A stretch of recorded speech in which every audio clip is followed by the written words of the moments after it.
a assembleia. Claramente no Antigo Testamento, no Novo Testamento tem a palavra específica assembleia. Os congregacionais diziam, mas também tem congregação. Portanto, os congregacionais também estão baseados na Bíblia.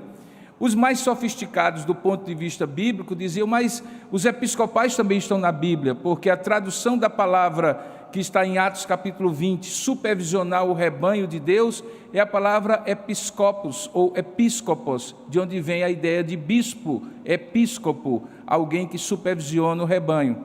E então os presbiterianos, que não eram muitos ali, ficavam na seguinte condição: bom, mas nenhum de vocês tem referências, tanto no Antigo como no Novo Testamento, para este termo presbítero ou presbiteriano. E aí em Atos capítulo 15, há um texto em que nós vemos claramente a presença desse tipo de liderança presbiterial na igreja, primeira igreja, e alguns brincam, primeira igreja presbiteriana de Jerusalém, que está em Atos capítulo 15, diz assim, verso 6: então se reuniram os apóstolos e os presbíteros para examinar a questão.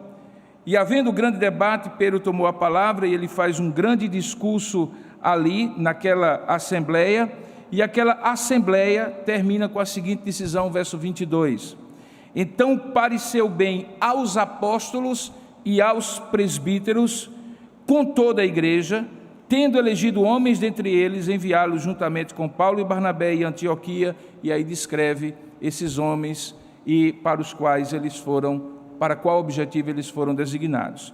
Então fica claro que já na igreja em Jerusalém, a primeira igreja do Novo Testamento, você encontra a Assembleia do Povo de Deus, aqui está dizendo que havia toda a igreja, você encontra o Colégio Apostólico, que eram aqueles que continuariam a obra de Jesus Cristo, e portanto, tendo sido escolhidos pessoalmente por eles, representavam o depósito da fé, a segurança doutrinária. Mas você encontra aqui presbíteros. Em nenhum momento, no livro de Atos, até esse instante, você tem uma descrição de como é que esses presbíteros surgiram. Mas você já vai vê-los 3 capítulos antes disso, quando uma oferta é alçada em igrejas fora de Jerusalém, e os apóstolos do Senhor são enviados, Pedro principalmente, voltando para a igreja de Jerusalém, para entregar essa oferta, e quem recebe essa oferta é exatamente os presbíteros, que a essa altura já existiam na igreja ali de Jerusalém. Bom, daí você conclui que a ideia de presbíteros, de onde vem o fundamento da igreja presbiteriana, é esse o significado e essa é a razão por essa igreja ter esse nome, ela já está aqui, logo no início da igreja cristã. No entanto, você vai encontrar também isso de maneira muito clara lá no Antigo Testamento, porque a palavra presbíteros, nós iremos ver isso no domingo que vem, ela tem a origem na ideia de ancião. Nem todos os presbíteros são velhos em idade, idosos em idade, mas teoricamente todos os presbíteros, desde o Antigo Testamento, como no Novo Testamento e até os dias de hoje, devem ser pessoas que, do ponto de vista da maturidade espiritual cristã, sejam experimentados, sejam como anciãos que, pela experiência da vida, têm condição de dirigir a igreja. Então, quando nós pensamos sobre o que é ser presbiteriano, história, teologia e aspectos práticos, nós estamos pensando basicamente na ideia de que a compreensão de ser parte de uma igreja, ela não pode passar ao largo de entender que igreja é essa, e como nós estamos numa igreja presbiteriana, entender a origem desta forma de governar a igreja, não como uma criação humana, pode voltar, tá? Por enquanto, não como uma criação humana, mas como algo fundamentado na Escritura Sagrada, então é fundamental para nós. Como é que nós vamos desenvolver esse curso nas próximas semanas? Próximo slide, por favor. Esse curso será um curso ministrado pelos pastores e presbíteros da igreja, está dentro de uma área que é muito importante para nós, que é a área da história da igreja. A história da igreja nos ensina como é que as coisas aconteceram pelo governo de Deus na existência desses 2000 anos do cristianismo. Nós começamos hoje, dia 8 de agosto, e vamos terminar no dia 3 de outubro, perfazendo assim o terceiro bimestre da Escola Bíblica Dominical. Do que tratará esse curso? Esse curso tratará das origens históricas, ênfases teológicas e aspectos práticos da fé reformada, do que nós chamamos de calvinismo, do governo do presbiterianismo. Então, nós estamos falando de teologia, de culto e de governo da igreja, que caracterizam o que nós chamamos de igreja presbiteriana. Uma igreja batista é uma igreja cristã, uma igreja Assembleia de Deus é uma igreja cristã. Boa parte das igrejas que nós conhecemos como igrejas evangélicas são igrejas cristãs, e elas se distinguem entre elas a partir de certas ênfases teológicas, certas ênfases nos cultos que elas oferecem a Deus e de certas ênfases no governo da igreja. Então, quando você vai distinguir uma igreja de outra, você tem que estabelecer esse tripé. Às vezes, a igreja é semelhante à outra do ponto de vista teológico. Por exemplo, uma igreja batista reformada ou batista calvinista, ela é, do ponto de vista teológico, muito próxima da igreja presbiteriana calvinista, mas ela distingue-se da igreja presbiteriana calvinista pela forma de governar. Na igreja batista você só tem um presbítero, que é o pastor, e você tem um corpo diaconal, que é aquele corpo auxiliar do pastor, que é o presbítero. Na igreja presbiteriana você tem presbíteros, no plural, que governam de maneira colegiada a igreja, e os diáconos são o corpo auxiliar, não do pastor, mas do conselho da igreja. Se você olhar direitinho, você verá então que, do ponto de vista teológico, se você pergunta a um batista reformado, você crê na soberania de Deus sobre todas as coisas, ele vai dizer sim, eu creio. Se você perguntar a um presbiteriano, ele vai dizer sim, eu creio. Mas se você perguntar a um batista reformado, você entende que a igreja deve ser dirigida pelo pastor com auxílio de diáconos, ele vai dizer sim. Mas se você perguntar a um presbiteriano, ele vai dizer não. O pastor, junto com outros presbíteros, num governo colegiado, dirige a igreja. Nós vamos entender que implicações isso tem, a começar de hoje, mas são distinções importantes que você precisa ter. Então, nem sempre só pelo aspecto teológico, mas também pelo aspecto da liturgia, do culto e da forma de governar, as igrejas se distinguem. Eu sei que o pensamento simples, eu diria algumas vezes até simplório de alguns, é que bobagem pensar sobre essas coisas, que bobagem, a gente deveria só focar no fato da gente ser cristão. De fato, o foco nosso é ser cristão, mas é preciso compreender que, a partir da Escritura Sagrada, Deus deu uma forma muito clara de teologia, de doutrina, foi assim que ele se revelou. Deus deu uma forma muito clara da maneira como o culto a ele deve ser prestado, nós vamos ver isso, e Deus deu uma forma muito clara, a partir dos exemplos de Israel e da igreja cristã no Novo Testamento, Israel no Antigo Testamento, a igreja cristã no Novo Testamento, de como a sua igreja deveria ser governada. Quanto mais próximo nós estivermos destes modelos de doutrina, de culto e de governo, mais fiéis a Deus estaremos na nossa missão. Com isso, eu não estou dizendo que há implicações diretas para a salvação de alguém em ela não ser presbiteriana, ou em ela ser presbiteriana. Ninguém é salvo porque é presbiteriano, ou deixa de ser salvo porque é presbiteriano. Mas as implicações para a vida cristã ficam muito claras quando você compreende essas coisas. Então, o objetivo é que, ao fim do curso, como você está vendo aí, todos nós tenhamos compreendido quais são os aspectos distintivos, o que nos distingue da identidade presbiteriana sob 4 ângulos: a história, a teologia, o culto e o governo. E esses 4 aspectos são aquilo que nós vamos estudar nessas semanas. No próximo slide você vai ver como é que nós vamos distribuir esse conteúdo. Veja, hoje nós vamos falar sobre por que é importante esta identidade presbiteriana.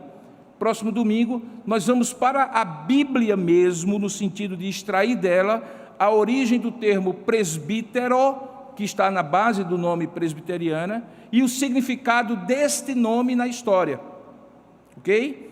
No próximo domingo, 22, nós vamos tentar traçar uma linha histórica, não vai ser exaustiva, não vai ser profunda demais, embora eu vou oferecer para vocês muito material complementar, sobre como é que o presbiterianismo reformado surge no protestantismo no século XVI, vai caminhando na Europa, passa pelas Ilhas Britânicas, particularmente pela Escócia, onde lá praticamente funda-se o que nós chamamos de presbiterianismo, através da pessoa de John Knox, atravessa o Atlântico com aqueles que colonizaram inicialmente os Estados Unidos, e de lá vem para o Brasil por meio de um missionário chamado Ashbel Green Simonton.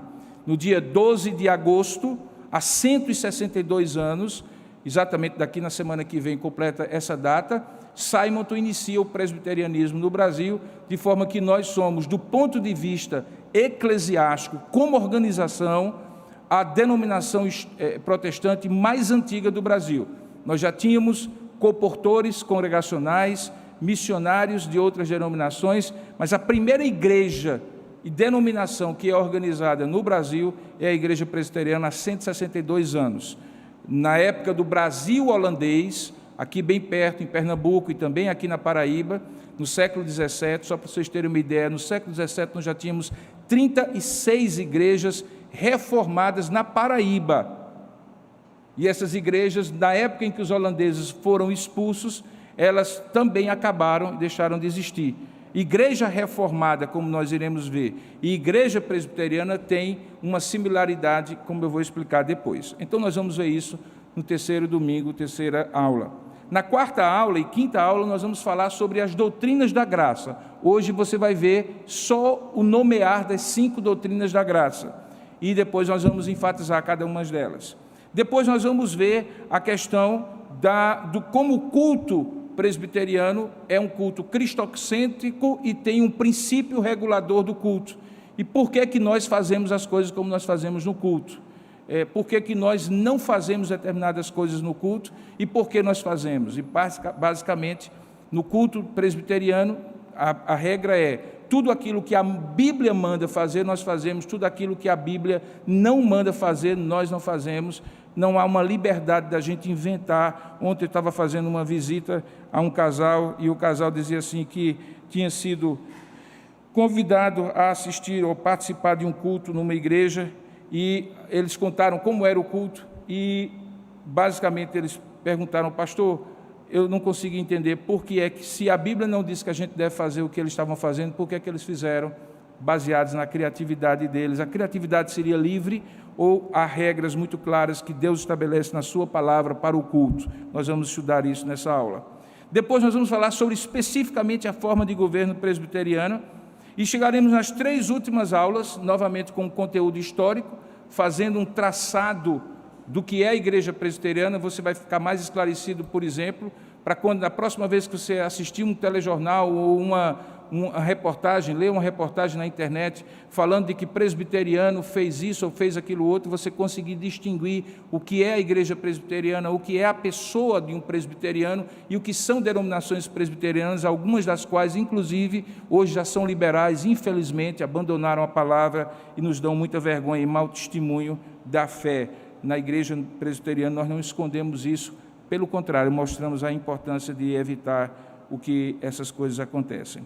E, por fim, nós vamos falar sobre grandes questões atuais que desafiam os presbiterianos versus política, presbiterianos versus outros temas atuais. Você vai participar conosco. E, finalmente, o que seria um bom presbiteriano, entre aspas, na Igreja Presbiteriana de Tambaú. Esses são os temas, portanto, nós entendemos que eles são relevantes. Eu espero que você esteja conosco. Próximo slide, e você vai receber isso em todos os grupos, em PDF. Todos os grupos de WhatsApp vão receber todo esse material. Você pode tirar fotografias à vontade, você pode gravar se você quiser. Isso está sendo transmitido, vai ficar no YouTube da igreja, mas também você receberá em todos os grupos esse material. Aí você tem 19 livros que você pode, em algum momento, procurar aqui na nossa livraria ou pedir pela internet, que são sobre os temas da nossa aula. Então, tem livros aqui enfatizando a doutrina, outros enfatizando a forma de governo, outros enfatizando a história da igreja presbiteriana, livros excelentes que você pode consultá-los, alguns deles estão aqui na nossa livraria. Pois bem, passada essa parte introdutória, e para não ser mais longo ainda, eu quero chamar a sua atenção para essa imagem que você agora está vendo. Veja essa imagem aí desse próximo slide. Alguém poderia dizer o que é isso, por favor? Muito bem, o DNA. Bom, a gente quando estuda em biologia no colégio, né, a gente deve lembrar que naquela época a gente aprendeu que esse DNA, ou ácido desoxirribonucleico, que é a siglazinha DNA, é um composto orgânico que forma basicamente as distinções de cada ser vivo, né? Moléculas que têm as instruções genéticas ali naquela molécula, naquele composto orgânico, que vão determinar o desenvolvimento e o funcionamento de todos os seres vivos, inclusive do ser humano. Então, quando alguém diz assim, o DNA de um ser humano da espécie Homo sapiens é diferente do DNA de um outro ser vivo, como uma planta, como um animal, ele está dizendo que existem coisas que são comuns, mas também que são diferentes.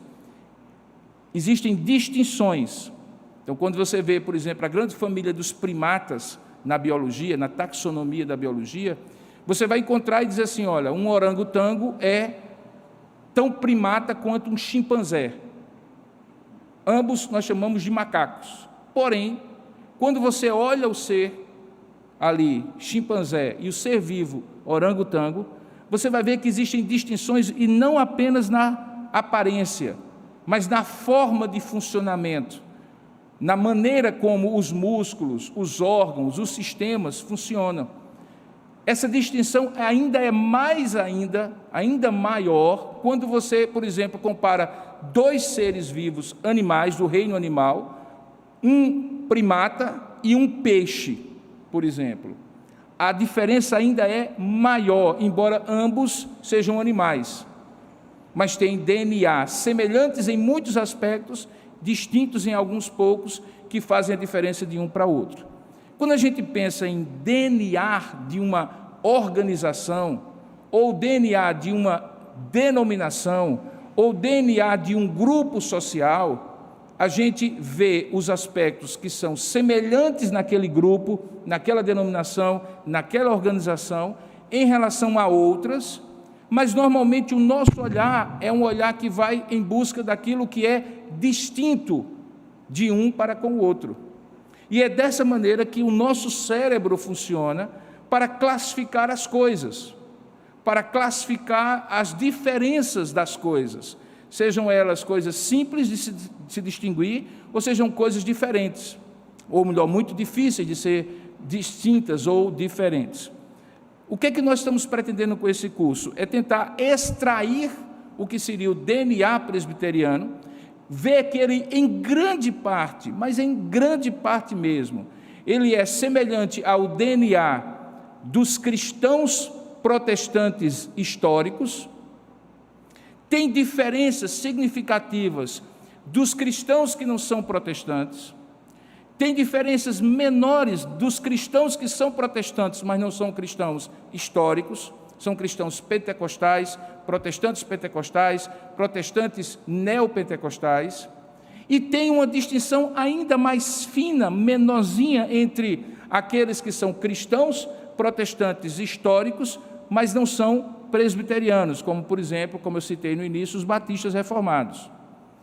A importância disso não é simplesmente você saber, mas você compreender quais são as diferenças e por que elas estão lá. Curiosamente, se você estivesse numa igreja batista, sendo ministrado por um pastor batista, mesmo que ele fosse reformado, você veria uma ênfase em alguns aspectos que mostram a distinção da igreja batista reformada em relação a outras igrejas. Mas, veja, você está numa igreja presbiteriana, se congrega aqui ou é membro dessa igreja. É verdade que você possivelmente está aqui também pelas relações sociais, de amizade, de comunhão, pelas oportunidades de servir a Deus que essa igreja lhe dá, mas é preciso que você compreenda em que você está, no que você participa e como ela se distingue de outras igrejas. Você talvez tenha uma ideia pela sua experiência, você vai ter a oportunidade agora de fazer uma espécie de análise genética. Recentemente, minha filha ficou empolgada quando descobriu que ela é metade negra e metade europeia da parte meridional da Europa, italiano, português e espanhol. Eu disse, grande novidade, quem olha para tu, Manuela, dá para perceber que tu não é uma loirinha escandinava dos olhos azuis. Não, pai, mas eu descobri lá pela análise genética que eu tenho isso e tantos por cento. Eu disse, minha filha, nós somos uma raça só. É verdade. E aí ela disse, mas eu gostaria, e por isso eu fiz o teste, de entender de onde é que veio as minhas origens. É importante você encontrar de onde você veio, as suas origens e por que você é o que você é.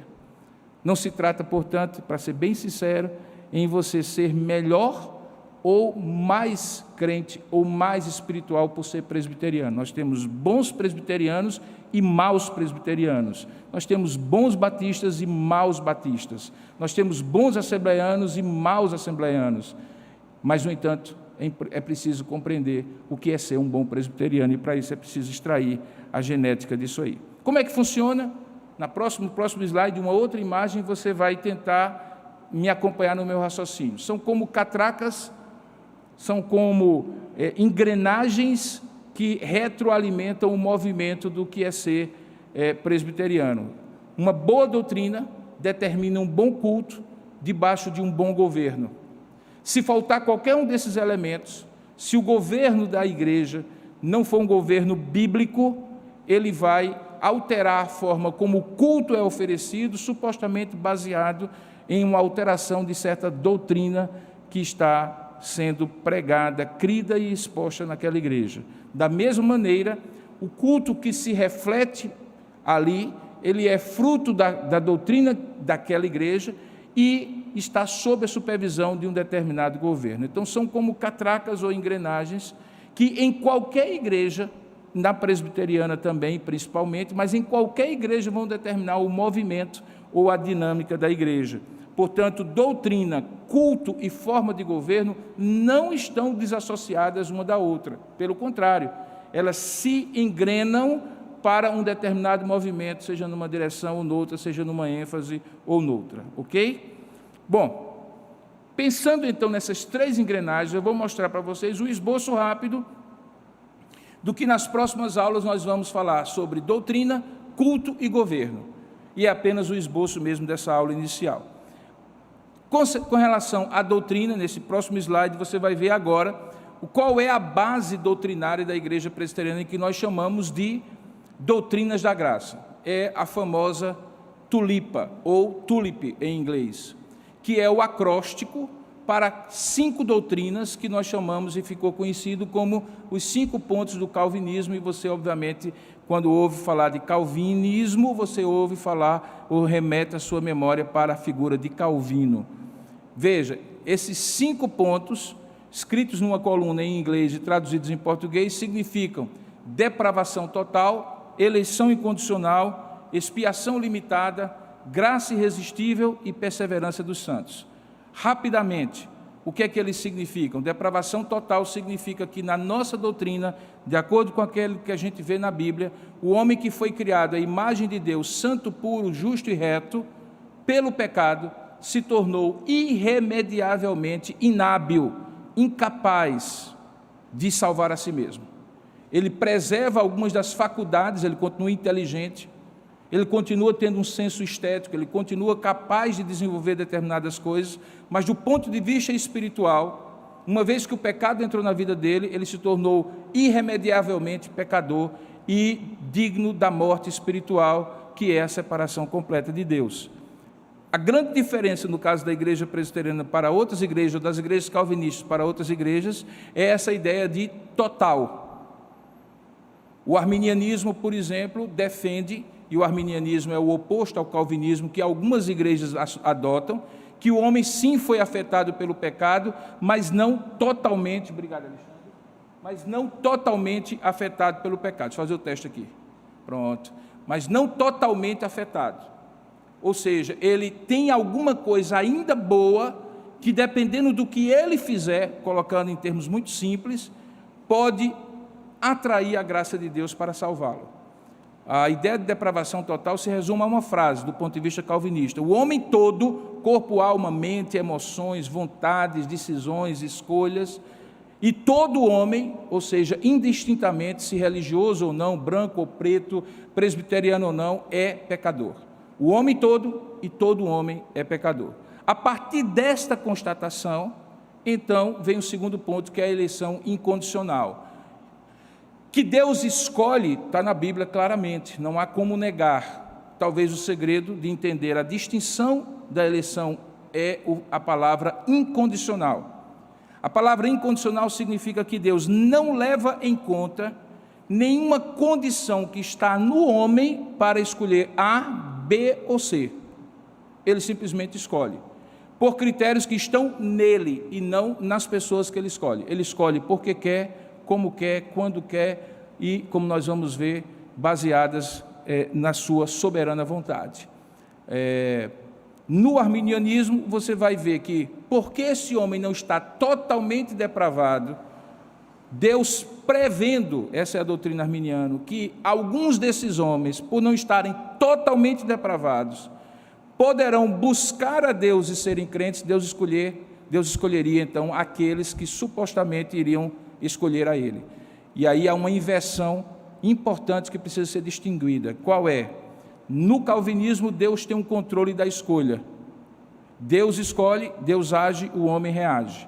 No arminianismo, o controle dessa escolha é dividido entre Deus e o homem. Deus escolhe porque prevê que alguém vai crer nele. E, consequentemente, essa relação que a gente chama de sinergismo na doutrina arminiana é diferente da relação monogismo, que é a relação do calvinismo, onde Deus é soberano em todo o processo. Veja, aí vem como se fosse um dominó caindo peça após peça. Porque o homem está totalmente depravado, porque ele foi escolhido incondicionalmente, então, quando Cristo morre no Calvário, a expiação que ele provê no Calvário, o sacrifício que ele faz no Calvário, é suficiente para salvar todos, mas é eficiente para salvar aqueles que ele escolheu. De modo que, se por um lado nós podemos dizer que Deus amou o mundo de tal maneira que deu o seu único Filho, para que todo aquele que nele crê não pereça, mas tenha a vida eterna, nós também podemos dizer que para que todo aquele que nele crê só será eficiente e eficaz naqueles que ele escolheu. Porque se não fossem escolhidos, eles não teriam a capacidade de crer, visto que a fé é dom de Deus, Deus dá a quem ele quer. Como isso acontece? Esses homens que são escolhidos, que têm a expiação limitada, em algum momento vão ser chamados pela proclamação do Evangelho. E quando chamados pela proclamação do Evangelho, essa proclamação será uma graça irresistível, ou seja, quem é eleito, ouvindo a verdade, mais cedo ou mais tarde, será atraído irresistivelmente ao Evangelho e permanecerá nesse Evangelho até o final. Por isso que o último ponto é perseverança dos santos, santos aqui compreendido todos aqueles que creem. Deus que começa, termina a sua obra. Ele que faz, ele completa. Ele que quer que eu e você perseveremos, porque todo aquele que perseverar até o fim será salvo, ele nos preserva e nos sustenta para que possamos perseverar. Esse é o resumo das chamadas doutrinas da graça, nós vamos depois detalhá-los bem direitinho na aula apropriada. Veja, isso tem a ver com aquela engrenagem chamada doutrina. Mas o que é que tem a ver com a engrenagem da chamada culto? Veja, quando nós pensamos no culto do ponto de vista presbiteriano, ele precisa ter algumas características. Ele precisa ser bíblico, no sentido que ele é feito a partir daquilo que Deus ordena. Existem duas maneiras que a gente chama princípio regulador do culto, que é a nossa maneira de ver o culto, em que nós só fazemos no culto aquilo que Deus ordena que seja feito. E existe uma outra maneira, que não é presbiteriana, que diz assim: Só não faça no culto aquilo que Deus não proíbe de fazer. Isso tem a ver com a reforma calvinista e a reforma luterana, e eu vou explicar a distinção em relação ao culto. Quando os reformados começaram o movimento de reforma protestante, que obviamente começa de maneira pública, clara, no século XVI, com Lutero, eles tinham ali 15 séculos, 14, 13, dependendo de quando você conta, de deturpações do culto. O culto, que começou muito simples, começou a agregar nele uma série de coisas que nada tinham a ver com a Bíblia. Por exemplo, invocação de santos, de homens que morreram, tementes a Deus, servos de Deus, que não tinham nada a ver com isso, afinal de contas já estavam mortos, mas que alguém resolveu dizer assim: bom, esse sujeito é muito santo, a começar de Maria, essa pessoa é muito próxima de Deus, eu vou pedir a ele, porque com Deus há uma distância, peço a ele, e aquela velha história, peça à mãe que o filho atende. A partir daí, outras coisas começaram a surgir: o uso de velas no culto, o uso de paramentos no culto, que remetiam aos ofícios sacerdotais da antiga aliança. Isso foi se acumulando com uma série de modificações até chegar no século XVI. Quando chega no século XVI, os reformadores fizeram uma reforma, não apenas na doutrina, porque a doutrina é que influenciava todas essas deturpações do culto, mas no próprio culto. E como é que eles fizeram? Lutero decidiu fazer assim: tudo aquilo que a Bíblia não proíbe que esteja lá, então nós continuamos fazendo. Então, tem velas? Tem alguma coisa na Bíblia que diz que não pode usar velas no culto? Não, não tem, então deixa.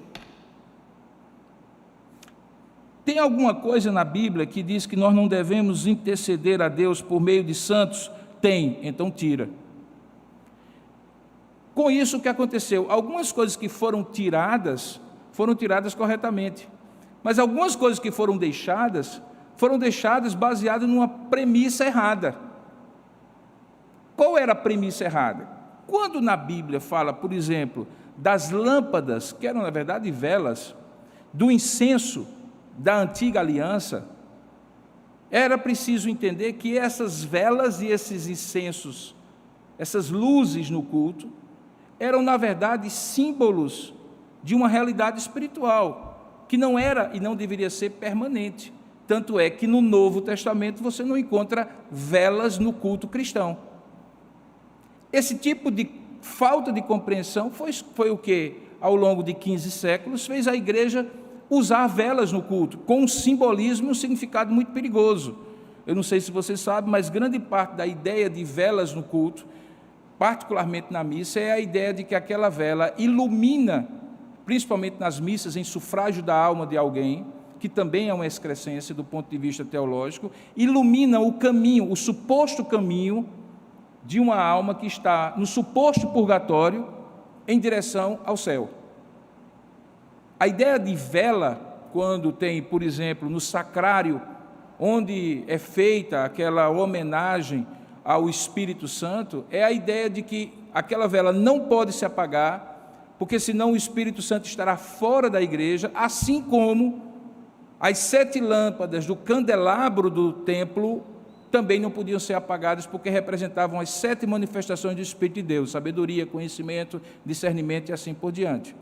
O que faltou alguém dizer é que, naquele caso, era um simbolismo, e você não encontra, um simbolismo do Antigo Testamento, e você não encontra no Novo Testamento o uso de velas na igreja cristã para representar isso, porque o Espírito Santo já estava neles e com eles, portanto não precisava de representação, porque a realidade já existia.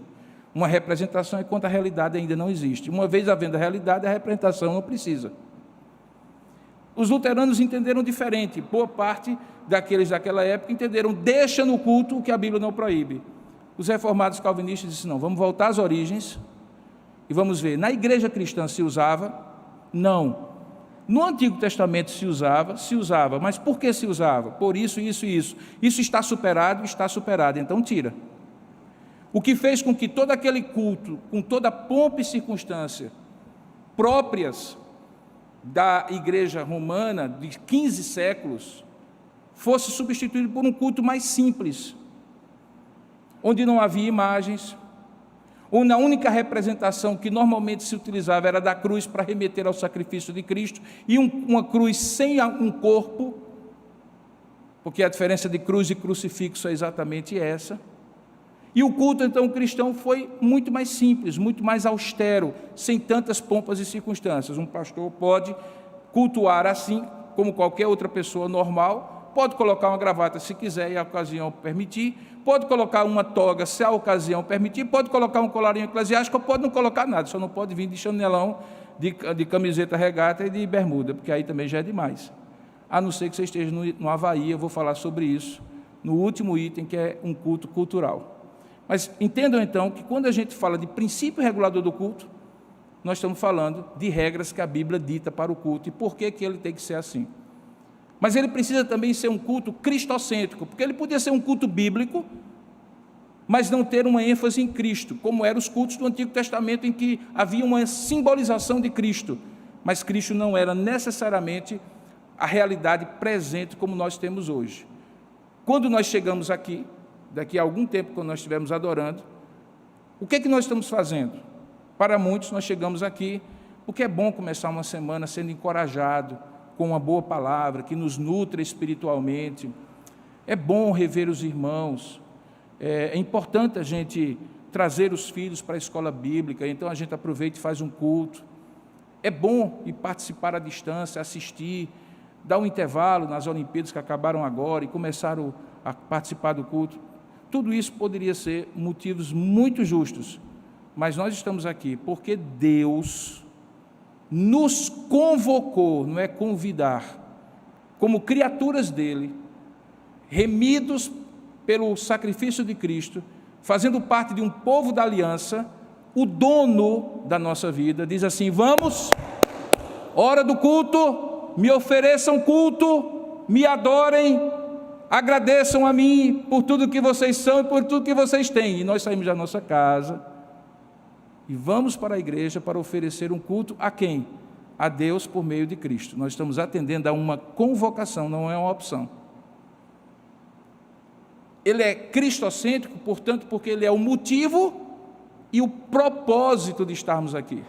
Claro que quando estamos aqui, acabamos sendo abençoados, acabamos revendo os irmãos, acabamos tendo a oportunidade de começar bem uma semana, ter uma palavra de encorajamento, mas esse não é o motivo e não é o propósito. O motivo e o propósito é Cristo, por isso que o culto tem que ser cristocêntrico.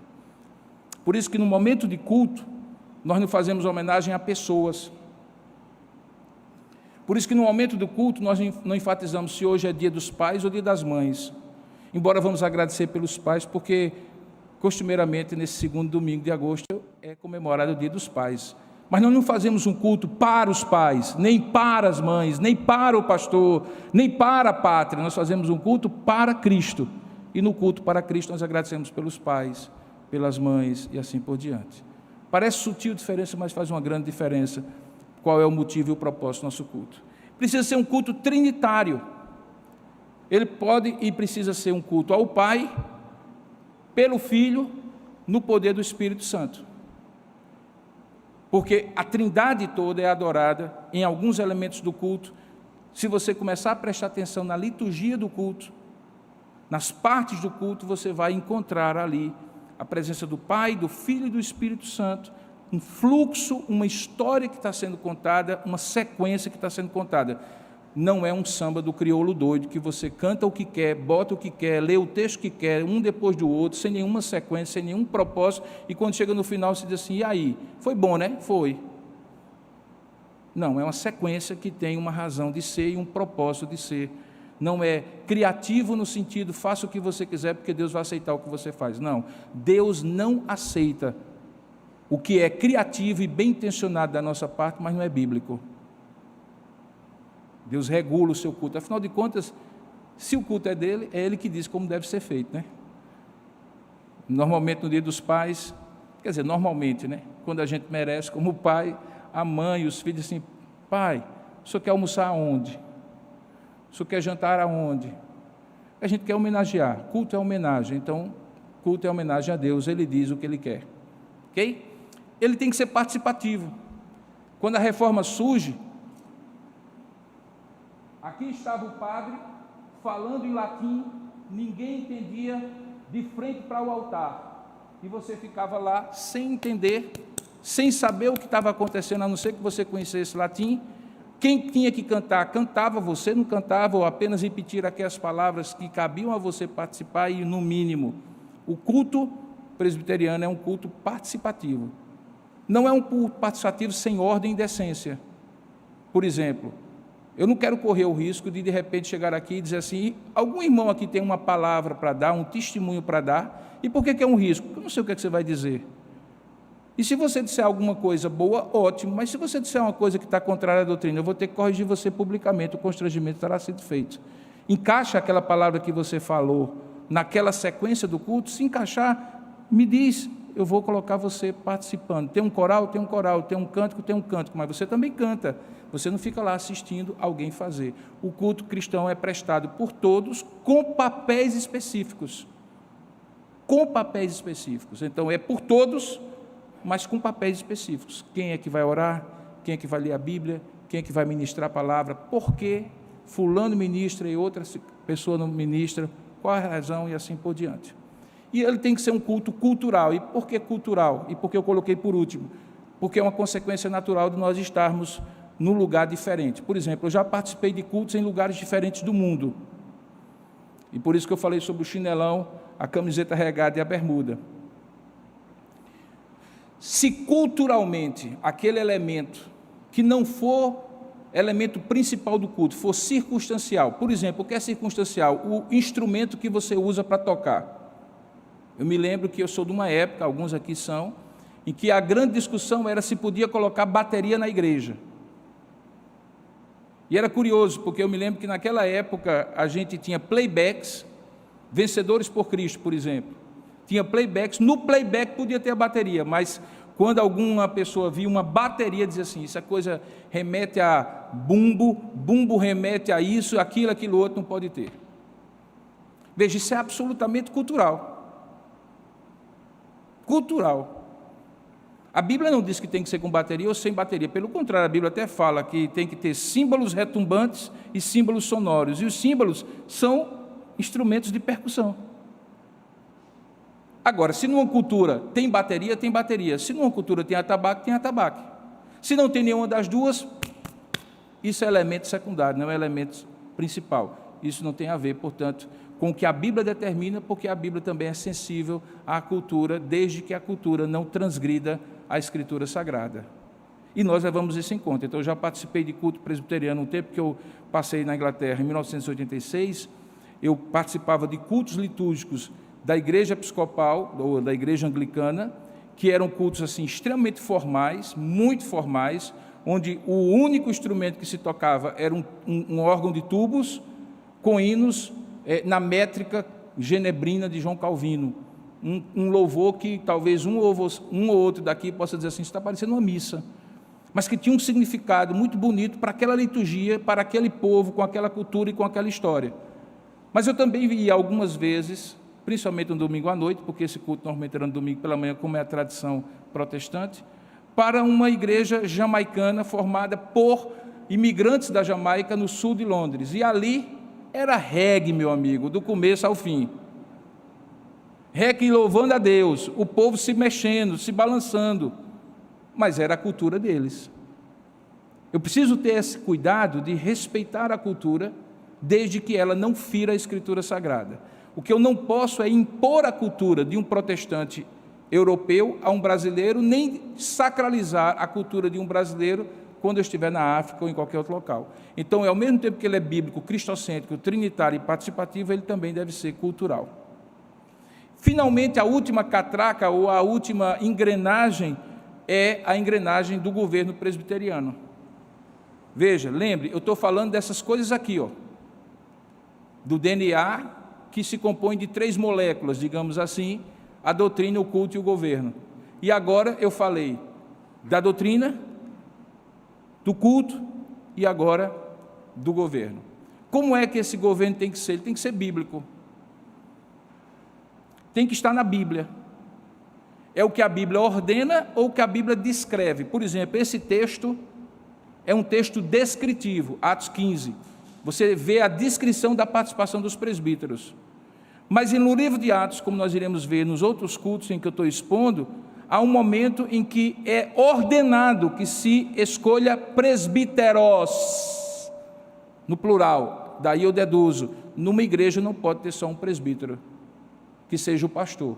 Nessa igreja tem que ter presbíteros, porque a Bíblia ordena e descreve isso. Então tem que ser bíblico, porque afinal de contas é a igreja, e se é a igreja, é Deus que ordena na sua palavra, na sua escritura sagrada. Precisa ser um governo presbiterial, formado por anciãos, por presbíteros. Sabe, uma igreja presbiteriana pode circunstancialmente, por um determinado período, não ter pastor, mas ela não pode não ter presbíteros. É muito interessante isso, mas é porque a base do governo não é o pastor. A base do governo é os presbíteros que a igreja elege. Tanto é que precisa, para organizar uma igreja, pelo menos 2 presbíteros. Se uma igreja estiver cheia, 1.500 pessoas, ela está sendo plantada, está repleta, tem dinheiro suficiente para existir, para comprar uma propriedade, edificar um templo, mas não tiver 2 presbíteros, ela continua como congregação. Ela nunca será igreja, ela estará ligada a uma outra igreja, porque não tem pelo menos 2 presbíteros. Por quê? Porque, biblicamente, a gente encontra o princípio de que presbíteros dirigem a igreja de Cristo. Ela precisa também ser uma igreja representativa. Por que representativa? Porque tudo na igreja acontece por meio de eleição, investidura e ordenação. E isso está na Bíblia. Quando for a aula específica, eu vou mostrar para vocês. A eleição é a escolha por parte dos membros da igreja. Na igreja presbiteriana, os membros da igreja escolhem pastor, escolhem presbítero, escolhem diácono, escolhem seus representantes nos seus segmentos. Então, é um governo representativo. Quando você escolhe um presbítero, acontecem 2 coisas que você tem que saber. Primeiro, você está reconhecendo que esse presbítero tem vocação dada por Deus e tem os dons para, junto com os outros presbíteros, dirigir a igreja. Mas, ao mesmo tempo, você também deve compreender que esse presbítero vai representar você. Portanto, você deve olhar para ele e dizer assim: ele vai me representar bem, ele vai certamente cumprir a vocação de Deus, se ele tiver a vocação de Deus para ser presbítero, mas ele vai me representar bem, para esse momento, para essa circunstância, para essa necessidade. Esse é o presbítero que vai representar bem a igreja, porque a base do governo é representativa. Para vocês terem uma ideia, quando a forma de governo representativa foi escolhida nos Estados Unidos, lembra que aqueles imigrantes tinham vindo de uma monarquia, e justamente porque havia o risco do monarca, o imperador, o rei que fosse, ser um ditador, e não havia nenhuma representação do povo que pudesse contrapor a esse ditador, as 13 colônias americanas criaram um modelo representativo do povo, pelo povo e para o povo, Abraham Lincoln. O que poucas pessoas sabem é que, ao fazerem assim, eles se basearam na maneira como na igreja presbiteriana, nas Ilhas Britânicas, especialmente a Escócia, quando eles migram para os Estados Unidos, já fazia. Tanto é que na Constituição dos Estados Unidos, naqueles que escrevem a Constituição, você só tem 2 religiosos e os 2 são presbiterianos.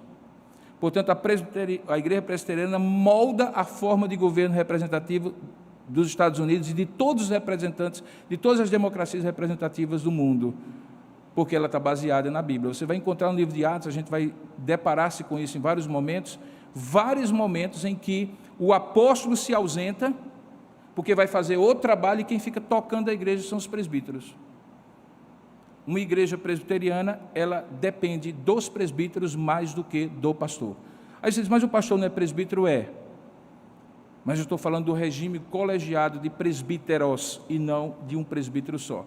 E acontece por meio de 2 momentos em que você investe, você reconhece e coloca essa pessoa naquele cargo, naquela função, que seria o equivalente à posse, mas que antes de fazer isso você ordena, você reconhece o ofício, você autoriza essa pessoa a ser o que ela foi escolhida para ser. E isso acontece naquele momento da eleição, da ordenação e da investidura. Na verdade, pela ordem aí, o correto seria eleição, ordenação e investidura, porque você só toma posse se você for eleito e você for investido naquela função, pelo reconhecimento de que você foi devidamente eleito. Precisa ser um governo funcional. Você tem que reconhecer a vocação e o ministério específico, não apenas daquelas pessoas que são oficiais da igreja. Quem são os oficiais? Pastores, presbíteros e diáconos, mas de todas as pessoas que vão dirigir ou liderar alguma coisa da igreja. Você precisa compreender que não pode, só porque é seu amigo, você tem que entender, ele tem vocação para isso, eu vou, então, eleger. Ele tem que ser funcional, no sentido de determinadas funções serem feitas por determinadas pessoas com vocação e ministérios específicos. E ela é conciliar, ela se organiza em forma de concílios. Você vai encontrar, por exemplo, nesse Atos 15, o primeiro concílio da igreja, para dirimir uma questão teológica. E quem estava lá? Presbíteros e apóstolos, o equivalente a pastores e presbíteros. Quando você vai olhar um pouco mais adiante, quando Paulo escreve a Timóteo, Paulo diz ao jovem pastor Timóteo que ele deveria honrar os votos que ele fez e que o tornaram digno da vocação, pela imposição de mãos de presbíteros. Então, a ideia de um presbitério, uma organização, além da igreja local, que supervisiona uma obra numa determinada região, está lá em Atos capítulo, ou melhor, em 2 Timóteo, 1 Timóteo, quando Paulo fala ao seu jovem sucessor Timóteo na igreja em Éfeso. Você tem igrejas presbiterianas que são pequenas demais e que só tem denominações em países que você só tem igrejas locais e presbitérios. E você tem uma igreja enorme como a nossa, no Brasil enorme como o nosso, que você tem presbitérios e sínodos, e uma Assembleia Geral, chamada também de Supremo Concílio. A maneira como, a partir do presbitério, as igrejas se organizam depende muito mais do tamanho da denominação em determinado país e da maneira como, costumeiramente, as organizações se organizam naquele país. Mas uma coisa fica claro, precisa ter uma organização democrática, e não é hierárquica. Eu sou presidente do Sínodo da Paraíba, eu não tenho autoridade, como presidente do Sínodo, de intervir numa igreja local, nem mesmo no presbitério, que é jurisdicionado pelo Sínodo, substituindo e desrespeitando a autoridade dos pastores daquela igreja e dos presbíteros daquela igreja. Portanto, eu não sou arcebispo. Na igreja católica, o arcebispo da Paraíba tira padre, tira bispo, faz o que quer, porque é uma organização episcopal e hierárquica. Na igreja presbiteriana, não. Existem concílios superiores, concílios inferiores, é verdade, mas não há intervenção hierárquica. Então, veja, tudo isso é para mostrar que, quando você pensa em termos de uma igreja, você está pensando em termos de três coisas fundamentais, que são o DNA dela: doutrina, culto e governo. E isso é fundamental que você compreenda. Diante disso aí, eu gostaria que você pensasse um pouco sobre essas duas questões aí, que são importantes.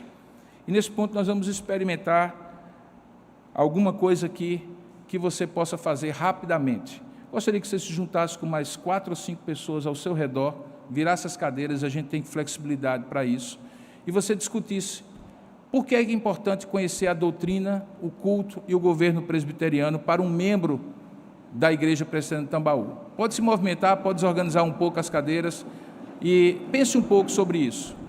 Qual é a importância? Se ela é muita, se ela é pouca, se ela é pequena, se ela é grande?